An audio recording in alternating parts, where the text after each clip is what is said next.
Hi అండి, hello, good morning. మేమైతే చూడండి భైరవ స్వామి గుడికి అయితే వెళ్ళాము. స్వామివారిని అలంకరణ చేసేటప్పుడు చేయకముందు మేము అక్కడికి వెళ్ళి స్నానాలు అయితే చేసాము.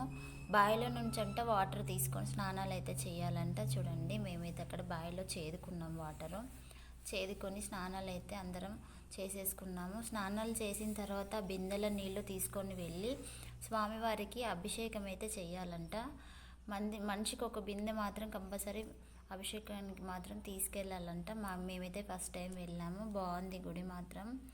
అందులో అభిషేకానికి వాటర్ తీసుకెళ్ళాం కదా. అభిషేకం చేసిన తర్వాత అలంకరణ చేసే ముందు మనకైతే గుడి మూసేసి భజనలు చేస్తారు. భజనలు చేస్తూ పాటలు పాడతారు. అంతసేపట్లో ఇక్కడ ఉన్నది కదండి, అది వండి గుమ్మడికాయల దీపం అయితే ఇక్కడ వెలిగిస్తారు. ఏం మొక్కుకున్నారో అది నెరవేరిన తర్వాత ఉప్పులో గుమ్మడికాయ పెట్టి గుమ్మడికాయలో నూనె పోసి వత్తులేసి ముట్టిస్తారు. చూడండి పసుపు కుంకుమ. చూడండి అక్కడైతే హనుమాన్ విగ్రహం అయితే చేయించి అలాగే ఉంచారు.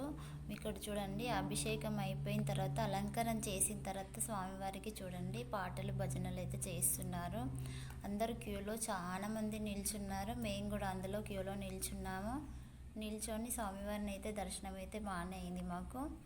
చూడండి చాలా పబ్లిక్ అయితే మస్తు వచ్చారు. అలంకరణ అయిపోయిన తర్వాత తీర్థ ప్రసాదాలు కూడా ఇచ్చారు. చూడండి దగ్గర నుంచి చూపించడానికి వాళ్ళు కెమెరాను అలో చేయట్లేదు, అయినా కానీ కొంచెం అయితే చూపించాను. చూడండి చాలామంది ఉన్నారు. చూడండి చాలా ఫేమస్